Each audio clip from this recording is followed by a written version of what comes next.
স্বাগতম জনাইছোঁ মোৰ আন এটি নতুন ভিডিঅ'লৈ। আজি মই বহুত দিনৰ মূৰত অলপ বিশেষকৈ ফুৰিব আহিলোঁ। অতদিন ঘৰতে আছিলোঁ কাৰণ আপোনালোকে আকৌ মোক কোৱা নাই ভিডিঅ' দিয়া নাই। মোৰ এটা বিশেষকৈ এক্সিডেণ্ট হ'ল, তাৰ কাৰণে ঘৰত থাকিব লগা হ'ল। আজি মই ওলাই আহিছোঁ, চাই লওক। মই এতিয়া বৰ্তমান গণেশ মন্দিৰৰ পৰা মোৰ ঘৰলৈ যাই আছোঁ। চাই থাকক মোৰ ঘৰলৈ যোৱা, গণেশ মন্দিৰৰ পৰা মোৰ ঘৰলৈ যোৱা ৰাস্তাটো কেনেকুৱা। বাইক চলাব পৰা ক্ষমতা বল নাই কাৰণ চাইকেল লৈ ঘূৰিছোঁ। চাই থাকক, কাৰণ চাইকেলত কোনো খৰচা নাই, কোনো তেল ভৰাব নালাগে, কোনো বিশেষ খৰচা নাই। অলপ খালি কষ্ট হয়, চাইকেল চলাই আমেজ বেলেগ। আহকচোন চাওক আৰু আগলৈ কি দেখুৱাব পাৰোঁ।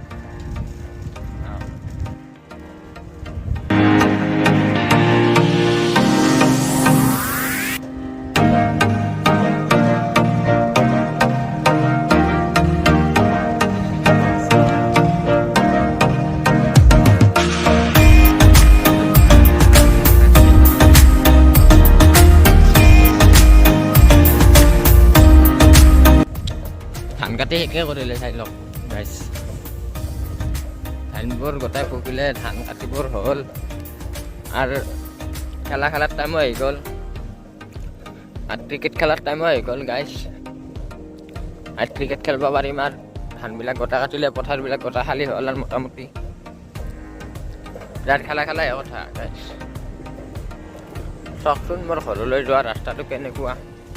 গণেশ মন্দিৰৰ পৰাই বেছি দূৰ নহয় মোৰ ঘৰলৈ। গণেশ মন্দিৰৰ পৰা 1 কিলোমিটাৰমান হ'ব।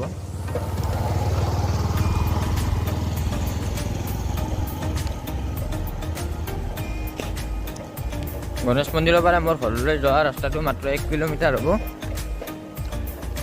আমি 1 কিলোমিটাৰ চাইকেলেৰে যাওঁ গণেশ মন্দিৰলৈ, কেতিয়াবা বুলিও যাওঁ। ৰাস্তা চাওক নাই, এই ৰাস্তাত আমি খোজ কাঢ়িব পৰাই নাছিলোঁ। এতিয়া ৰাস্তা চাওক গাইছ, একদম নখৰ পিঠিৰ দৰে ৰাস্তা কৰি দিছে আমাৰ মামাই। মামাৰ চৰকাৰ আহাৰ পৰা এইটোৱে ক'ব পাৰোঁ যে কোনো ৰাস্তা বেয়া ৰাস্তা নাই, চব ৰাস্তাই ভাল হৈ গ'ল। এইবিলাক চৰকাৰে ঘৰ বনাই আছে, ঘৰে ঘৰে চৰকাৰী ঘৰ, ঘৰে ঘৰে চৰকাৰী ঘৰ, সকলোৰে ঘৰে ঘৰে চৰকাৰী ঘৰ আৰু বাটে বাটে সকলোৰে পাকা ৰাস্তা। কেঁচা ৰাস্তা নাই, এইটো ৰাস্তাইদি আমি আহিবই পৰা নাছিলোঁ এসময়ত। স্কুলত যোৱা দিগদাৰ হৈছিল, এইটো ৰাস্তা দি স্কুলত গৈছিলোঁ আমি। একদম এইটো ৰাস্তা দি স্কুলত যাবই পৰা নাছিলোঁ। এতিয়া ৰাস্তা চাওক, ৰাস্তাত কোনো এটা তাৰমানে ক'ব পৰা নাই, ৰাস্তা একদম ক্লিয়াৰ কৰি দিছে মামাই। সেনেকৈ আমি আহি আমাৰ ঘৰৰ পদূলিৰ ৰাস্তাটো পাই গ'লোঁ।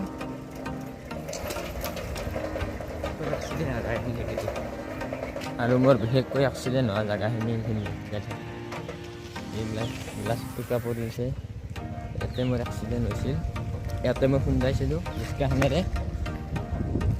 আমাৰ ঘৰ পালোৱে মোটামুটি।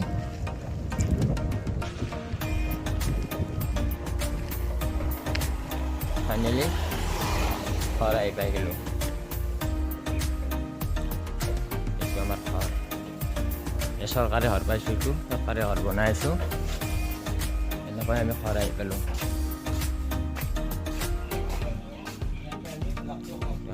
ইয়াতে আমি ভিডিঅ'টো সমাপ্ত কৰিলোঁ গাইছ, ধন্যবাদ।